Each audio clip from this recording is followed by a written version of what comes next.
skies are blue. Então, essa questão eu escolhi por quê? Porque ela traz uma série de detalhes, uma série de pegadinhas, né? E é interessante que vocês analisem aqui no quadro, que eu tenho duas reações, que voltando lá naquele slide onde vocês leram o enunciado na íntegra, essas duas reações não aparecem lá. Então essas duas reações, elas vão aparecer ao longo da leitura do problema, né? Conforme eu vou entendendo o problema, o que está sendo exposto no problema, eu vou escrevendo essas duas reações. Então a primeira parte do enunciado, ele fala mais sobre a aplicação, né, o uso do hidróxido de sódio ou soda cáustica e da amônia. E daí depois que ele vai falar, né, do uso, da aplicação dessas duas substâncias, ele vai trazer uma série de dados, que aí sim, esses dados nos interessam para quê? Para resolver o problema. Então, a partir de um determinado ponto do enunciado, ele diz assim: em 1 litro de uma solução aquosa de hidróxido de sódio de concentração 0,15 mol por litro, foram adicionados 0,1 mol de amônia. Daí ele coloca assim, ó, dados. Considere que o volume da solução permaneça constante e que a constante de ionização da base é de 1,8 vezes 10 a menos 5. Assinale a alternativa que contém a concentração aproximada de íons amônio, tá? Então, um dado eu já anotei ali no cantinho, constante de ionização da base 1,8 vezes 10 a menos 5. Um outro dado importante é a concentração do hidróxido de sódio, que é 0,15 mol por litro. A esta solução, houve uma adição de 0,1 mol de amônia. E quando a amônia ela foi adicionada, aquele volume de 1 litro, né, inicial, ele não sofreu alteração, o que para nós é muito bom. Por quê? Porque esse número de mol de amônia, que começa como um número de mol, a partir do momento que eu tenho um volume que é de 1 litro, ele passa a ser a nossa concentração molar da amônia, 0,1 mol por litro. Agora, como que eu cheguei a essas reações químicas, né? Primeiro, como o hidróxido de sódio ele está em solução, significa que ele está em meio aquoso. Em meio aquoso, ele vai se dissociar em sódio e hidroxila. Como que eu cheguei na segunda reação? Ele fala que a amônia foi adicionada à solução, onde eu também tenho água.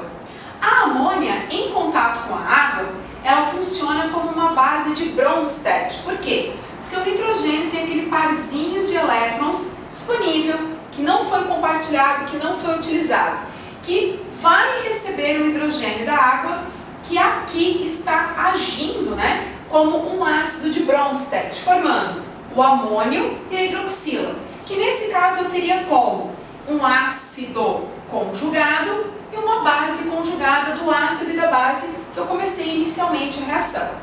Bom, então ele quer saber de novo, né, qual é a concentração do íon amônio.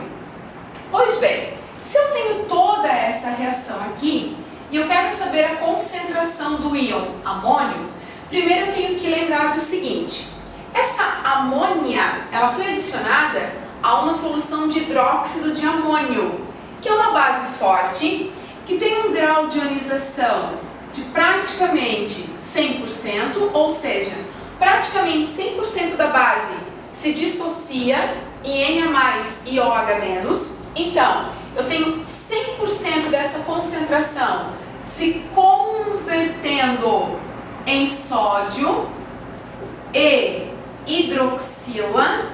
E aí, por que eu sei que a concentração do sódio é 0,15 e por que eu sei que a concentração é da hidroxila? Porque levando em consideração os coeficientes estequiométricos, que são todos 1 para 1 para 1, as concentrações serão todas iguais, 0,15, 0,15 e 0,15. Como essa base é forte, né, e ela tem um grau de dissociação de praticamente 100%, o retorno desses íons para a condição de molécula praticamente não ocorre. Então, quer dizer, essas hidroxilas aqui, elas ficam totalmente livres, soltas em solução, certo? Quando a amônia, ela reage com a água, ela também produz hidroxila. Mas como a amônia era uma base fraca, eu tenho a amônia e a água se convertendo em amônio e hidroxila e os dois produtos retornando para a condição de reagente. Então, a amônia é uma base muito mais fraca do que o hidróxido de amônio. Então, essa concentração aqui, ó, de 0,15 mol por litro de hidroxila é praticamente a concentração de hidroxila que eu tenho no meu sistema inteiro, com o hidróxido de sódio e a amônia. Então, eu posso dizer que a concentração de hidroxila aqui também será de 0,15 mol por litro, porque eu estou considerando a hidroxila total aqui no meu sistema. Gente, essa constante de base de 1,8 vezes 10 na menos 5 é uma constante de ionização baixa. Logo, não pode pertencer a uma base forte, ela pertence a uma base fraca, tá? Como o hidróxido de amônio é uma base muito forte, a constante de ionização da base com o hidróxido de amônio seria um valor muito acima de 1,8 vezes 10 na menos 5. Então são essas coisinhas que a gente tem que ir pegando ao longo do desenvolvimento do problema, entendendo certas particularidades, né? Uma base forte não pode ter uma constante de ionização tão baixa assim. Então de quem é aquela constante de base? Da base mais fraca, que é a amônio, certo? Então, para descobrir a concentração do amônio, eu estou trabalhando com a constante de ionização da base, a concentração dos produtos da reação onde eu tenho amônio, dividido pela concentração dos reagentes, ou, nesse caso, reagente, porque eu não utilizo a água na constante de ionização da base. Bom, como todos os coeficientes estequiométricos são iguais a 1, os expoentes aqui são todos iguais a 1. Matematicamente falando, né, nós sabemos que esses coeficientes, ou melhor, esses expoentes, eles não precisam aparecer na expressão, tá? Mas só para lembrá-los que quando nós trabalhamos com qualquer expressão de equilíbrio que trabalha com concentração, é a concentração dos produtos dividido pela concentração dos reagentes elevados aos seus coeficientes estequiométricos. Qualquer uma que trabalhe com concentração, Kc, Kw, Kps, Kb, Ka, qualquer uma delas, certo? Então, constante de ionização da base, 1,8 vezes 10 na menos 5, que é igual à concentração do amônio, que eu não tenho, portanto, é x, vezes a concentração da hidroxila, que é 0,5, ou, se vocês preferirem, já passem para a base 10, 1,5, vezes 10 no menos 1, dividido pela concentração da amônia, que é 0,1, ou 1 vezes 10 na menos 1, certo?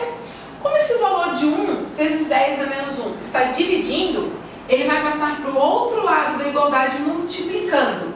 Então eu terei 1 vezes 1,8, 1,8.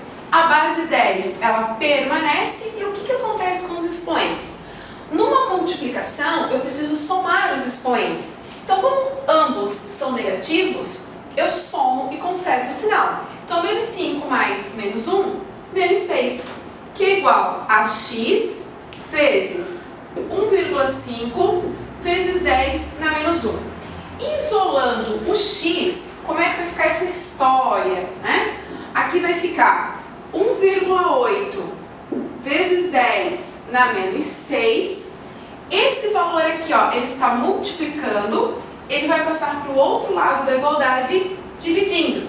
Então aqui vai ficar 1,8 vezes 10 na menos 6, dividido por 1,5 vezes 10 na menos 1, igual a x.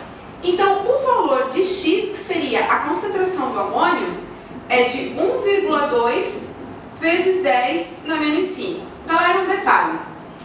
O que nós estamos calculando aqui é uma concentração. E concentração tem unidade. É mol por litro. Tá? A concentração tem unidade. É mol por litro. Constante de equilíbrio, Kc, Kp, Kw, Ka, Ks, não tem unidade. Mas concentração tem. É mol por litro. Então, se vocês voltarem novamente lá naquele slide, né? E forem procurar a afirmativa correta é a letra B. 1,2 vezes 10 a menos 5 mol por litro. Então, qual é o problema deste exercício, né? É captar todas essas particularidades, que eu tenho duas bases, saber de quem é aquela constante, né? Se é da primeira base ou da segunda. Como que eu chego na concentração da hidroxila da segunda reação? Lembrando que a primeira base é uma base forte, tem um grau de ionização de praticamente 100% e que a concentração dessa hidroxila aqui vai ser a concentração de hidroxila de todo o meu sistema. Então eu posso usar para a hidroxila da reação seguinte, certo? E lembrar também que como o volume permanece constante, aquele 0,1 mol de amônia que foi colocado, né, o que foi introduzido à solução do hidróxido de sódio se transforma em concentração por conta do volume. Então, leiam a questão com atenção. Quando vocês pegarem uma questão e ficarem assim, ah meu Deus, agora o que eu faço? Leiam com atenção, escrevam as reações e comecem a tirar os dados com calma, tá? Porque muitas vezes o problema ele vai misturar mais de um assunto numa única questão. E aí é que vem o problema. Por quê? Porque não se fragmenta o conhecimento. A gente precisa juntar todo o conhecimento que a gente tem para poder desenvolver uma questão. Beleza, gente? Até a próxima!